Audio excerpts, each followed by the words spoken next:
Hi there, everyone, and welcome to another edition of the Coach G Show, the fourth edition here on FDUnites.com. We're here in the FDU cafeteria, a little bit of a change of scenery. Jon Lauder here, along with the head coach of the FDU men's basketball team, Coach Herenda. Coach, how you doing? I'm doing great, John. How about yourself? Doing just fine. Now, it's been quite a week, obviously. The win against Rutgers on the road, the win against Seton Hall on the road, beating two New Jersey teams, both Rutgers and Seton Hall. First New Jersey program to do that since Princeton in 1987. So just some thoughts on kind of what that means for the program and just what this week has been like for you. Well, first of all, just winning two games is important. And then winning two road games is even more important. And then I guess the cherry on top of the cake is you beat, Rutgers is the state university and Seton Hall is the Big East representative. And, for me as a New Jersey native and resident, it's exciting. But I'm more happy for our kids. Our kids have been working really hard since August, and finally, they were able to validate what we've been doing every day. We're still in the process of becoming a good team. We're not a good team yet, but we played two really good games, and we were fortunate to come away with two wins. Now, you start the season 1-6, play some very good teams, the best team in Division II in Metro State, Arizona, some very good teams. Then you win these two. What do you think has been the difference in the last couple of games? Quite honestly, we came back and we just really focused on our defensive end of the floor. Our numbers over the last four games, including St. Peter's, have dropped dramatically. We were giving up over 50% field goal percent defense and over 43-point field goal percent defense, and both of those numbers have plummeted because we're playing some matchup zone, some pressure, and we're just trying to keep the ball in front of us. And we just made some adjustments, and the players have really adapted well. And we've been fortunate, but we've been we've worked very hard at it. And I think that trip to Arizona kind of, clarified how I wanted to play and how we wanted to do things. And we've changed, and this is a process. And since I've gotten here, we're learning every day, and we're trying to get better every day. Now, defensively, a lot of improvements. Now, though Rutgers had 72 points, he held them to a low shooting percentage, only 54 points for Seton Hall. Just give me some of your thoughts on kind of how the defense is played and kind of getting into maybe your style of basketball, kind of keeping it low scoring and maybe grinding out wins. Yeah, I think, the night before, Rutgers scored 116 points, albeit against, Stillman College, but they're a very potent offensive team. We held them to 72. I just think now we have some good rotations on our help. We're playing. I think people neglect to realize there's a defensive chemistry as well as an offensive chemistry, and it's when you're passing the ball. And I grew up in the 70s when the Knicks were just hit the open man and cut, and Bill Bradley and Walt Frazier offensively, but they were great defensively. They helped and recovered, and I think now there's more trust in what the players are doing. I think now because we won a few games, they trust what I'm doing. Because when you're working in August and September and October and it's new, they're not sure if this stuff is going to work. But when you win two major games in a good fashion, now all of a sudden these guys today in practice, they're listening almost like you would listen back in the day. If we lost a game, they would listen because they were afraid in other schools that I've been at. But now we've won some games and they're listening more, so it's an interesting dynamic. But I think our players do it, and Sid has been awesome. Then Matthias stepped up and made two big threes. Mustafa Jones has been Mr. Consistent, and then Scooter Gillette was like he did a Bill Russell impersonation on Sunday. So when you put all the players together and put a system together and believe, anything can happen. And obviously this past week a lot of anything happened. Now, you mentioned those older players, Jones, Yep. Silent, Sanders, and Gillette with the huge game. How much has that been a help to you for those older players to come in and make a difference right away and kind of be leaders for this team and come up with these big performances? No, it's important. It's funny. I watched the Big Ten press conferences earlier in the month, and Franny McCaffrey, who we're going to coach against, I'm going to coach against on Monday, said when he took the job over at Iowa, a lot of times guys take jobs and the players that were there are not your players. And I'll never forget it. He said, no, as soon as I got the Iowa job, everyone that was on that Iowa team, they were my players. And that's how I approach it just the same way. Sid, as soon as I got here, Sid and Matthias and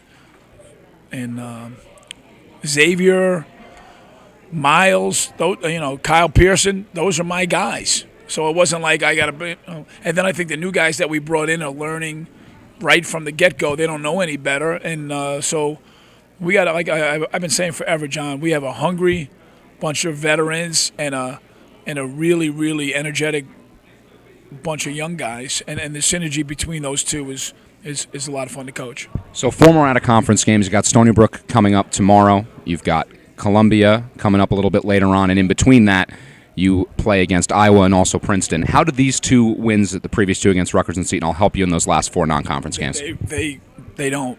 We got to go. No, we could draw upon it, and it could help us, but we've got to go to Stony Brook, and whatever our thought of the day today on our practice plan was, whatever you did yesterday is only good for wrapping dead fish.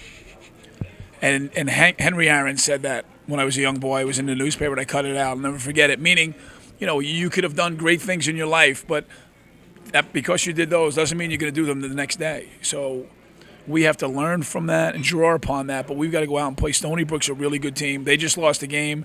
Previous to that, they won 13 straight. Steve Peichel's a good friend of mine, the head coach, and was a UConn Jim Calhoun disciple, so it's going to be a really tough game. Mitch Henderson was a tremendous player at Princeton and is a great player. Fran McCafferty was a great player at Penn, and I know him. So I know all these guys. I've been around a long time, and I just know now we're not sneaking up on anybody. So, when you beat 2 quality teams on the road, you open people's eyes. And now our players have to understand that there's a responsibility that comes with success.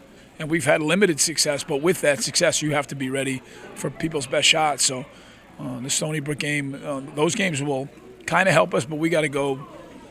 The score's 0-0, and we got to go to Stony Brook and play in a tough place. And final question for you, Coach. We're in the cafeteria here. We're around the students. I love this place. Right.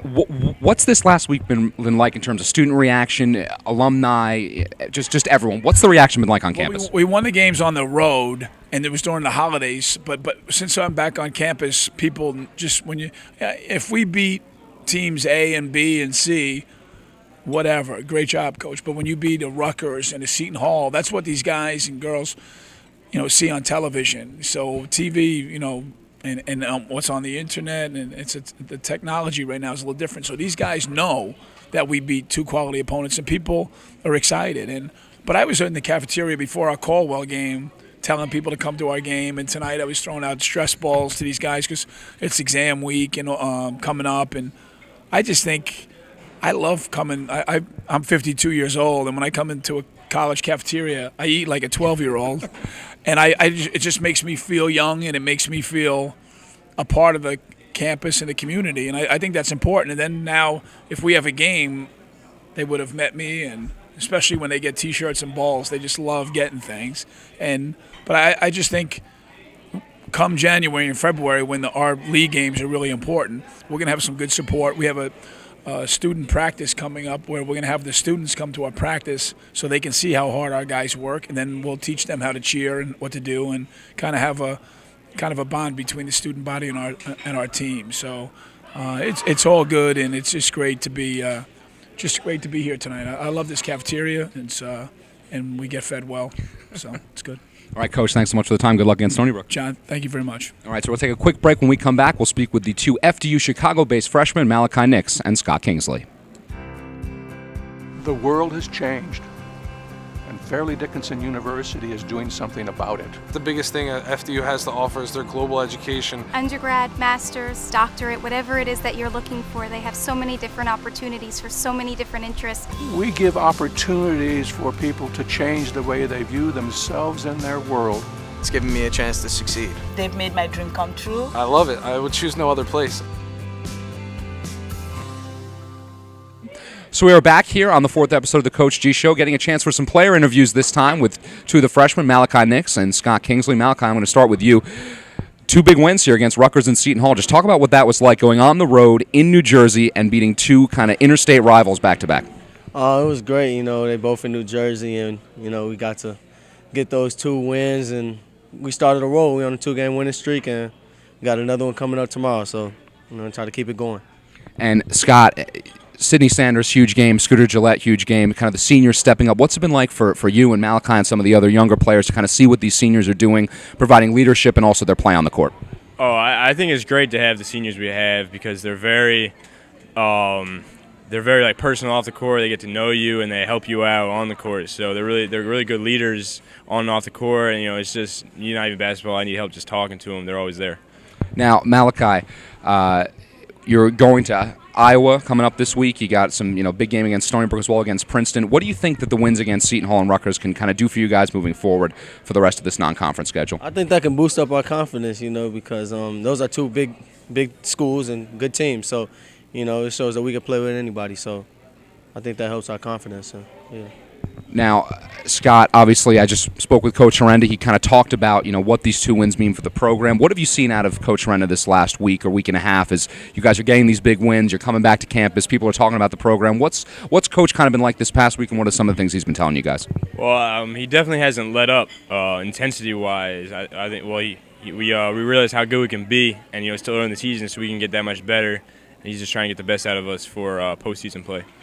Now, you're both from Chicago, obviously. Now, Iowa City's not that close, but what's it going to be like to even be back kind of in the Midwest and playing a Big Ten team in Iowa? Oh, it's going to be great. You're not too far from home. Got a few people coming into the game, so it's on my birthday as well. So it's just great. Great position to be in right now. And final question, Scott. We're in the cafeteria right now. We're around the students. What's some of the student reaction that you've received in this past week after these 2 big wins? They're definitely, the past couple of years they've had some difficulties. And now they're really looking to come to the games. So when's your next game? They can't wait to go to the next home game. So there's a lot more school spirit behind the basketball team. All right, excellent. The future of the FDU Knights right here, Malachi Nix and also Scott Kingsley. That'll do it for this episode of the Coach G Show. Make sure to tune in on the radio, 7 o'clock, the game against Stony Brook tomorrow on FDUKnights.com.